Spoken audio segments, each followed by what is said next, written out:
اللہ و ملائکتہ یصلون علی النبی یا ایھا الذین آمنوا صلوا علیہ وسلموا تسلیما، کہ بے شک اللہ اور اس کے مقدس فرشتے نبی کریم صلی اللہ تعالی علیہ وسلم پر درود پڑھتے ہیں۔ اے ایمان والو، تم بھی اپنے آقا پر درود پڑھو اور خوب خوب سلام، جیسا کہ سلام پڑھنے کا حق ہے۔ حضرات محترم، اللہ تبارک و تعالی نے جب نماز کا حکم دیا تو فرمایا وَأَقِیمُوا الصَّلَاةَ، یعنی نماز قائم رکھو۔ جب زکوٰۃ کا حکم دیا تو فرمایا وَآتُوا الزَّکَاةَ، یعنی زکوٰۃ ادا کرو۔ جب روزے کا حکم دیا تو فرمایا یا ایھا الذین آمنوا کتب علیکم الصیام کما کتب علی الذین من قبلکم لعلکم تتقون، اے ایمان والو، تم پر روزے فرض کیے گئے جس طرح تم سے پہلے والے امتوں پر فرض کیے تھے، تاکہ تم پرہیزگار بن جاؤ۔ اور جب حج کا حکم دیا تو فرمایا وَلِلَّهِ عَلَى النَّاسِ حِجُّ الْبَيْتِ مَنِ اسْتَطَاعَ إِلَيْهِ سَبِيلًا، اور اللہ کے لیے لوگوں پر اس گھر کا حج کرنا فرض ہے جو اس تک چل سکے۔ حضرات محترم، اللہ تبارک و تعالیٰ نے جب نماز کا حکم دیا مگر خود نہیں پڑھتا، جب زکوٰۃ کا حکم دیا مگر خود نہیں دیتا، جب روزے کا حکم دیا مگر خود نہیں رکھتا، جب حج کا حکم دیا مگر خود نہیں رکھتا، خود نہیں کرتا، لیکن جب میرے محبوب کی باری آئی،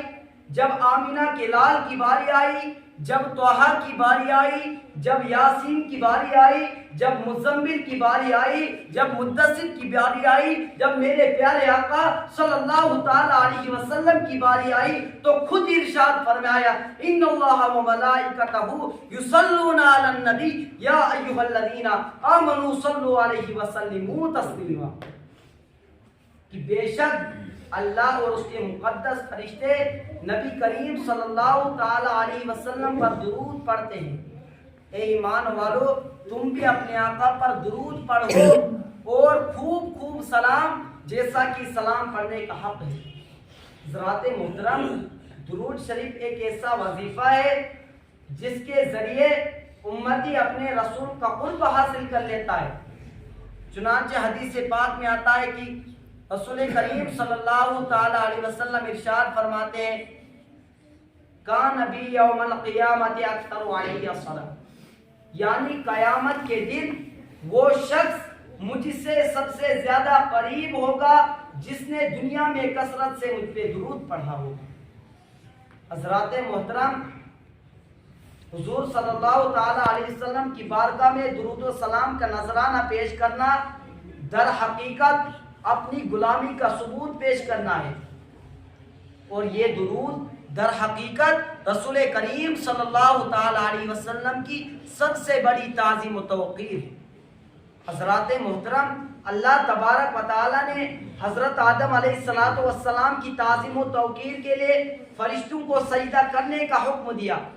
مگر یاد رکھیے یہ سجدہ صرف ایک آن کے لیے جائز تھا اور پھر ہمیشہ کے لیے سجدہ تعظیم حرام کر دیا گیا۔ اب کوئی کسی کے لیے تعظیم کا سجدہ نہیں کر سکتا، مگر میرے رسول کی بارگاہ وہ بارگاہ ہے کہ اللہ تبارک و تعالیٰ نے قیامت تک کے لیے مسلمانوں پر یہ لازم کر دیا کہ اے لوگوں، اگر تمہیں مصطفیٰ کا قرب چاہیے، اگر تمہیں میری رضا چاہیے، اگر تمہیں میدان محشر میں شفاعت چاہیے تو میرے محبوب کی بارگاہ میں صبح و شام ہو کر درود و سلام کا نذرانہ پیش کرنا ہوگا۔ اور تمہارا یہ درود پڑھنا صرف ایک دن یا ایک ہفتہ یا ایک مہینہ یا ایک سال کے لیے نہیں ہوگا، بلکہ جب تک تمہارے دم میں دم ہے میرے محبوب کی بارگاہ میں درود و سلام کا نذرانہ پیش کرنا ہوگا۔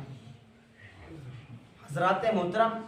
آئیے میں اپنی عنوان کی طرف متوجہ کرتا ہوں۔ میرا عنوان ہے خلق عظیم۔ حضرات محترم، اللہ تبارک و تعالی نے اس کائنات کی عظیم ہدایت اور رہبری کے لیے 1,24,000 یا کم و بیش انبیاء کرام مرسلین اعظام علیہ السلام کو مبعوث فرمایا، آدم علیہ السلام آئے تو اللہ تبارک و تعالیٰ کی رحمت لے کر آئے، شیس علیہ السلام آئے تو رحمت لے کر آئے، ابراہیم خلیل اللہ علیہ السلام رحمت لے کر آئے، موسیٰ علیہ السلام رحمت لے کر آئے، عیسیٰ علیہ السلام رحمت لے کر آئے،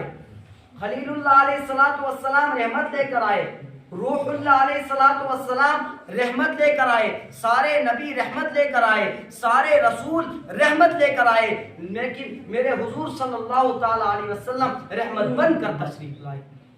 ارشاد باری تعالیٰ ہے وَمَا أَرْسَلْنَاكَ إِلَّا رَحْمَةً لِّلْعَالَمِينَ، اے محبوب ہم نے آپ کو سارے جہانوں کے لیے رحمت بنا کر بھیجا۔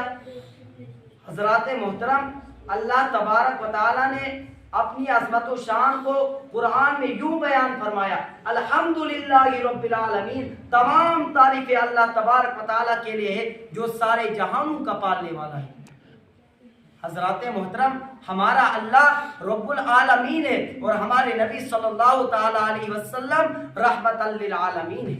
جہاں تک اس کی کبریائی وہاں تک ہمارے نبی اکرم صلی اللہ تعالیٰ علیہ وسلم کی مصطفیٰ ہے۔ کوئی مانے نہ مانے اللہ تبارک و تعالیٰ اس کا رب ہے، کوئی مانے نہ مانے ہمارے حضور صلی اللہ تعالیٰ علیہ وسلم اس کے لیے رحمت ہے۔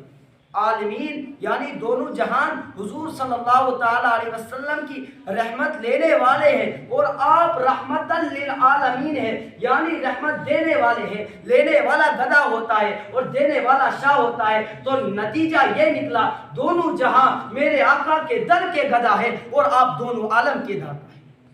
جدھر جدھر بھی گئے، شاعر فرماتا ہے جدھر جدھر بھی گئے وہ کرم ہی کرم کرتے گئے، کسی نے مانگا نہ مانگا وہ جھولی بھرتے گئے۔ حضرات محترم، حضور صلی اللہ تعالیٰ علیہ وسلم کی ذات